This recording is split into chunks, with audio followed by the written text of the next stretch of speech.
مساء الخير، مع حضراتكم امل محمد. انا في الفيديو ده هتكلم معاكم عن منطقه التجمع السادس وليه حضرتك تشتري فيها.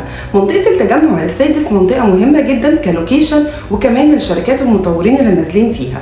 اللوكيشن مميز قوي، هو على الطريق الدائري الاوسطي، دقايق من التسعين الجنوبي، وجنبيه وزاره الدفاع اللي في العاصمه الاداريه الجديده، وقريب جدا من طريق السويس، فالموقع استراتيجي وجنوبه العين السخنه. طيب غير اللوكيشن كمان نازل فيه اكبر الشركات المطوره، شركات زي مين؟ زي شركه اورا للمهندس نجيب ساويرس، زي شركه المراكز لصاحبها فواز الحقير صاحب مول العرب وديستريكت 5، كمان شركه لافيستا وبيتر هوم وشركه القذار وغيرهم كمان من الشركات هنشوفها الفتره الجايه. مساحه التجمع السادس على 4800 فدان، قطع الاراضي مش كتير المطروحه، والمشاريع كمان اللي هتطرح مش كتير.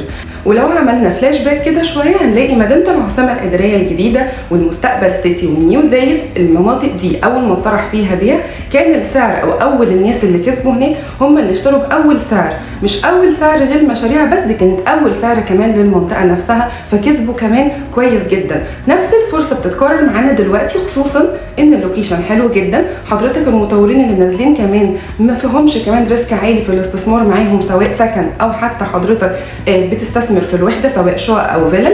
كمان حضرتك المكان نفسه اوريدي ليفبل، يعني حضرتك لو واخد الحاجه دي بهدف السكن فاوريدي التجمع الخامس شغال بكل خدماته. الشركات اللي بتطرح دلوقتي هي بتطرح مشاريع فيلل وشقق سكنيه سواء متشطب او بدون تشطيب. المقدمات بتبدا من اول 5%، الاقساط بتوصل لحد 12 سنه. فلو حضرتك مهتم بفرصه للسكن او الاستثمار في منطقه التجمع السادس تقدر تكلمني وانا هساعد حضرتك في اختيار وحدتك.